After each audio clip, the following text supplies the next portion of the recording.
concerning these times, my brothers and sisters, I think we may have all read, heard, seen, and written enough. However, this season of Advent begins a new year for the Church. We Christians get a head start on the future.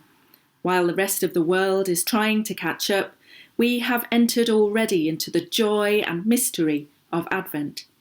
Expectant, but maybe, like me, underprepared. Each year I have such plans for this season. Reading, praying, retreat. But I have so often spent my Advents waiting for a bishop's advisory panel, waiting for the news of the birth of my niece, waiting to begin a new job twice, and moving house twice. All of which, some unexpected, somehow quite appropriate, have rather got in the way of my plans.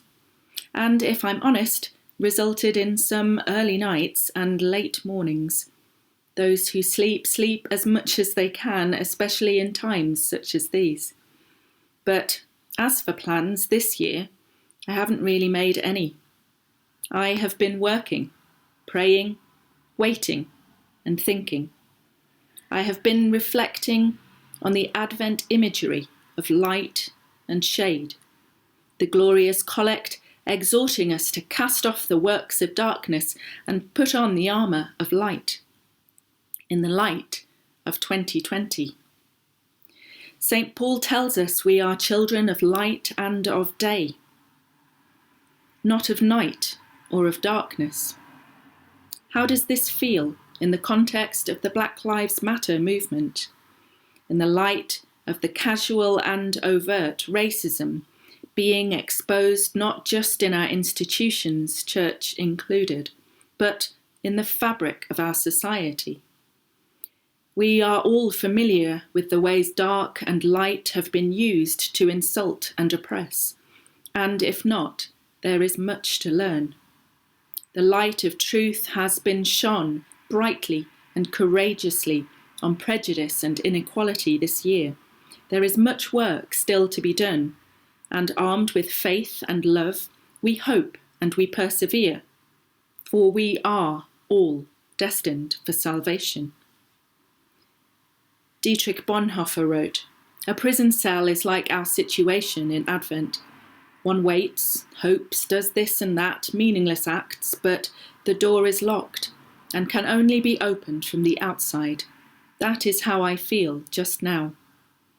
This feels particularly relevant in the context both of my ministry and this year in which we are all experiencing something of imprisonment.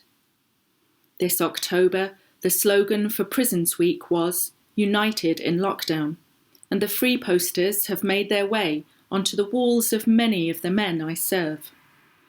These words resonate with men and women and young people in prison with their deep need to belong. For some, this is at the heart of their behaviour. My heart breaks each time we send a man out into the cold with no safe place to sleep, nowhere to belong, and expect him to rebuild a life.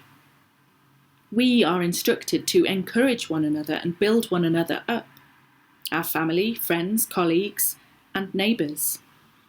And who are our neighbours? In your prayers this Advent, please remember those who wait patiently or not so patiently for release from prison, those who long to belong, those who suffer prejudice and oppression. And I wish you all peace, joy, and rest.